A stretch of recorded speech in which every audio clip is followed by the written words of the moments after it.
तो गाइस, जैसा कि अब हम लोग इसको वापस से फिक्स करने जा रहे हैं, तो हम लोग जब इसका एनालिसिस किए तो हम लोग ये पाए हैं, ये वाला कलर, ये वाला प्लेट आप इसको देख सकते हैं जल गया है बहुत ज़्यादा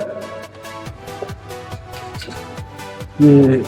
और दूसरी बात है इसका थिकनेस बहुत कम है, तो इसको हम लोग रिप्लेस करेंगे एक दूसरे प्लेट के साथ। आइए यहाँ आइए, करीब आइए, देखिए इसका थिकनेस आपको समझ में आएगा। दोनों का थिकनेस में ये बहुत पतला है, ये थोड़ा मोटा है, तो इसको हम लोग एडजस्ट करेंगे। उसके बाद जो रिज़ल्ट आता है वो आपको दिखाते हैं। चलिए फिर हम लोग फिट करते हैं इसको।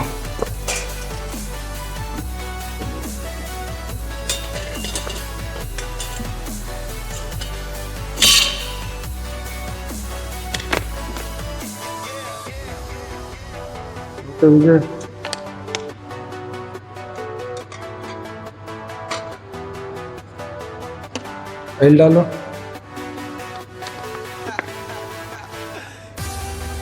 बस।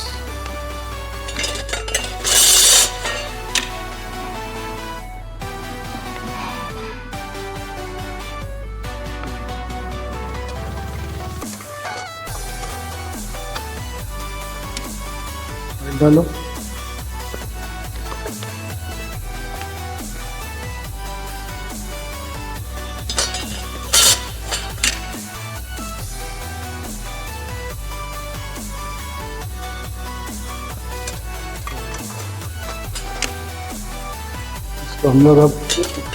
इसको हम लोग अब फिट करेंगे। ये जैसे इसको फिट कर रहे हैं सेम प्रोसीजर होगा दूसरे हब की फिट करने का। दूसरे हब का तो प्रोसीजर अगर हम लोग दिखाने जाएंगे तो बहुत लंबा हो जाएगा, तो आप एक ही हब को देख करके दोनों का अंदाज़ा लगा लीजिएगा कि किस तरीके से ये हब कंप्लीट होता है।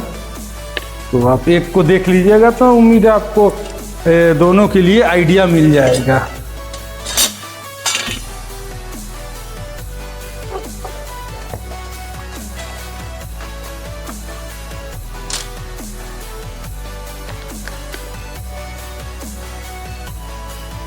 अब ये हमारा फाइनल प्लेट है। इस फाइनल प्लेट को डालने के बाद ये जो हम लोग चेंज कर रहे हैं, पतला प्लेट हटा के मोटा डाल रहे हैं, जिससे पिस्टन के और ब्रेक शू के दरमियान में कम स्पेस रहे, जिसके वजह से ब्रेक आसानी से काम करे। तो इसको डालते हैं हम लोग, उसके बाद आपको दिखाते हैं। रेसर भी है,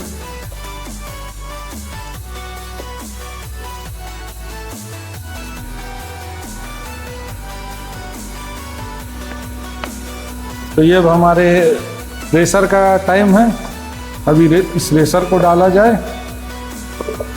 इस रेसर को डालते समय बहुत केयरफुल रहा करने का है, क्योंकि ये हाथ को डैमेज करने का चांस रहता है, यहाँ पे जगह कम।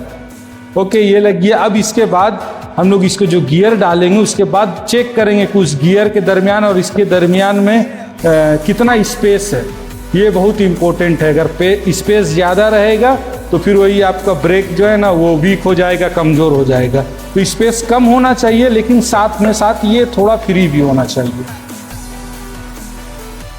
तो अब चलिए हम लोग इसका गियर को डालते हैं। गियर डालने के बाद देखते हैं इसमें कितना स्पेस आता है।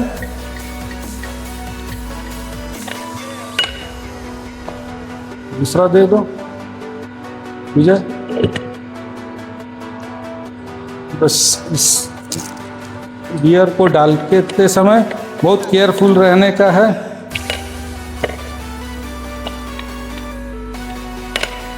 तो अब आइए यहाँ पे देखिए आप इस चीज़ को। ये हमारा जो रेसर है ये फ्री है, इसको फ्री होना चाहिए गियर्स के साथ, इसके साथ टच नहीं होना चाहिए। आप देख सकते ये फ्री है, ये देख सकते यहाँ पे ये फ्री है, और ये भी अपने आप में फ्री है। ये आपस में टच नहीं होना चाहिए, लेकिन मिनिमम से मिनिमम गैप होना चाहिए, जिसके वजह से आपका ब्रेक मजबूत हो जाएगा।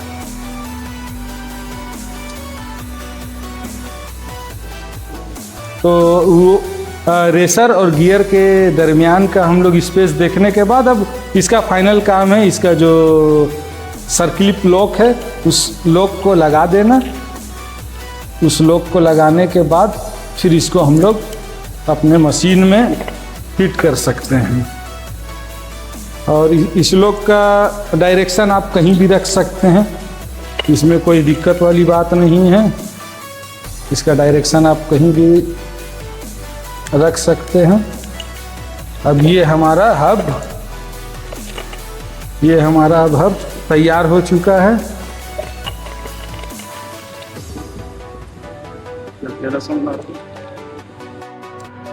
तो अब हम लोग का पहला हब रेडी हो चुका है, ये हमारा दूसरा हब है, इसको भी रेडी करते हैं। उसके बाद इसको हम लोग जाकर मशीन में इंस्टॉल करेंगे।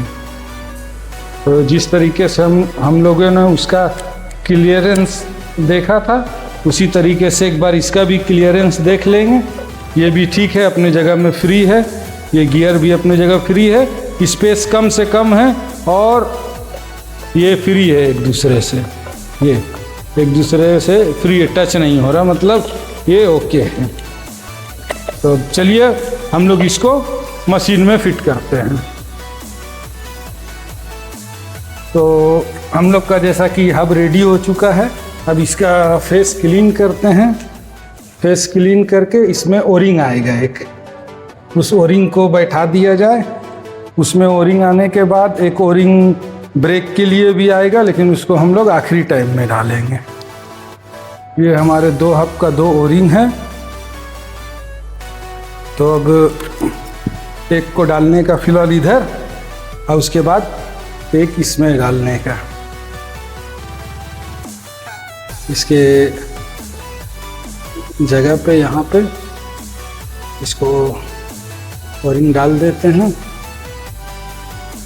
ये हमारा ओरिंग चल गया अपनी जगह पे। इसी तरीके से अब आइए दिखाते हैं आपको दूसरे तरफ डाल करके।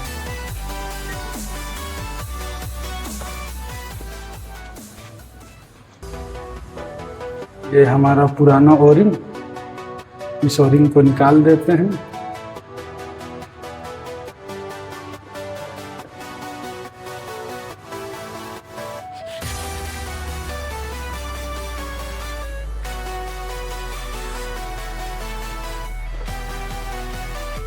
फिर अपने गर्दन से ओरिंग निकाल करके वापस से इसको मशीन में डाल देते हैं।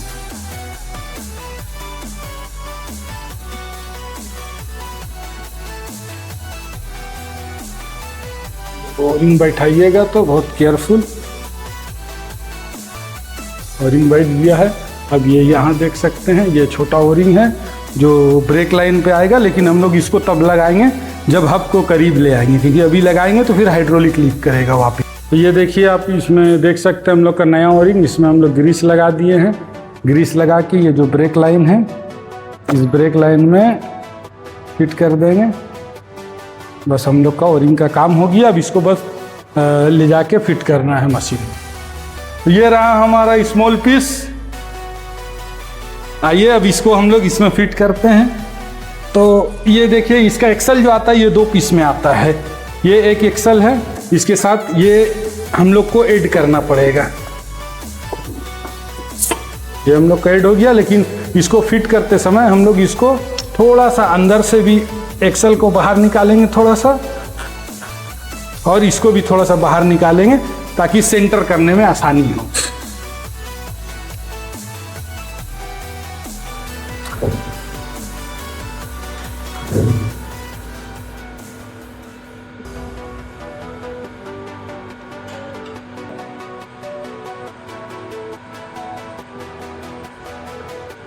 हाँ ना, ओके। तो चलिए अब इसको हम लोग वहाँ डालते हैं। अभी आप लोग इसको बहुत केयरफुल देखिएगा, इसको सेंटर करने का तरीका, किस तरीके से इसको सेंटर किया जाता है।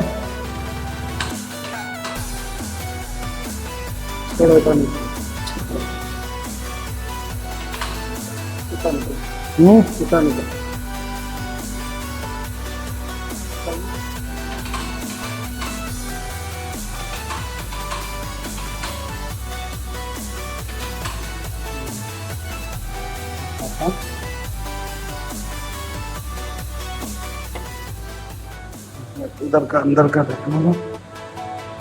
सबसे पहले हम लोग एक्सल को यहाँ पे सेंटर कर लिए हैं।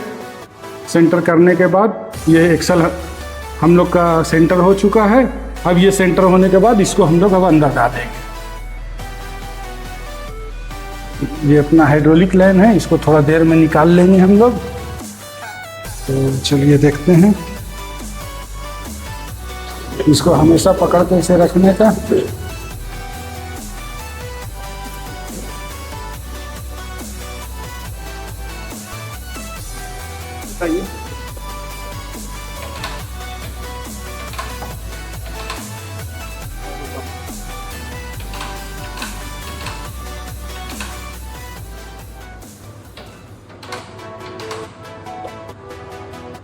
देखो विजय, देख सकते ये सेंटर हो गया है। अब इसको सेंटर होने के बाद यहाँ पे देखिए थोड़ा सा ये ओरिंग जो हाइड्रोलिक का था हम लोग नया डाले हैं।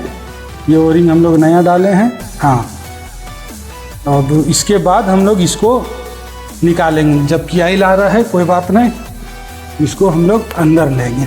अंदर लेने के बाद सबसे पहले इस तरीके से बोल्ट को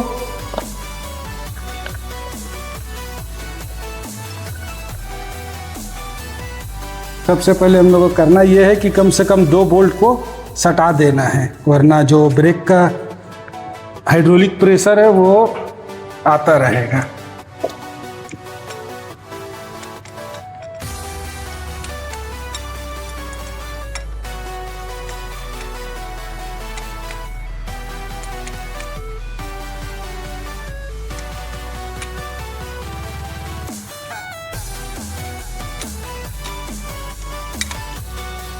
ये हम लोग हाइड्रोलिक लाइन का 2 बोल्ट टाइट कर दिया। अब इसका सारा राउंड बोल्ट टाइट करते हैं, उसके बाद आपको आगे दिखाते हैं।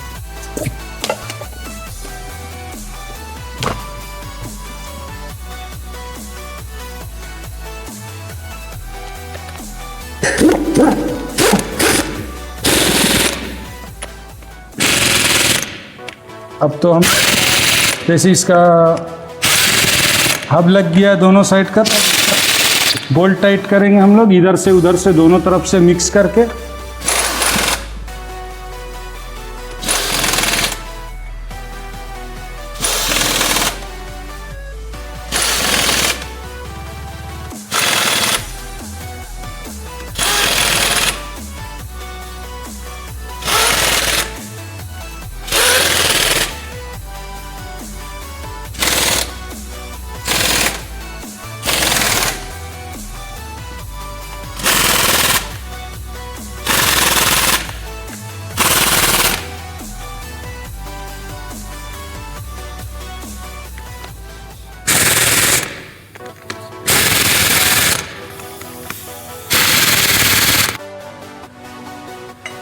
हम लोग का काम ऑलमोस्ट फिनिश हो चुका है गाइस। ये देखिए गन से टाइट करने के बाद एक बार फाइनल हाथ से टाइट दे दिया जा रहा है कि लूज ना रहे। कभी कदार ऐसा होता है कि गन पूरा फुल टॉर्क नहीं लेता है, इसीलिए टाइट कर दिया जा रहा है। फाइनल एक बार हाथ से देख करके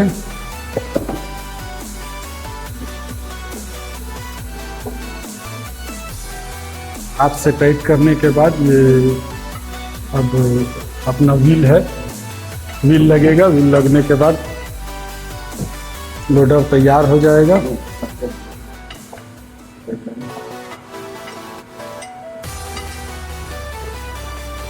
तो जैसा कि आप देख सकते हैं हमारा वर्क फाइनल हो चुका है। ये ऑयल टॉप अप हो रहा है।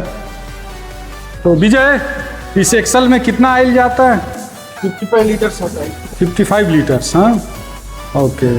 तो हम लोग का जो अभी हब खोले थे कितना ऑयल गिरा होगा? 35 to 40 लीटर। तो उतना टॉप अप करने के बाद अब हम लोग का मशीन रेडी है। हाँ, व्हील लगने के बाद अब इसका परफॉर्मेंस हम लोग चेक करेंगे।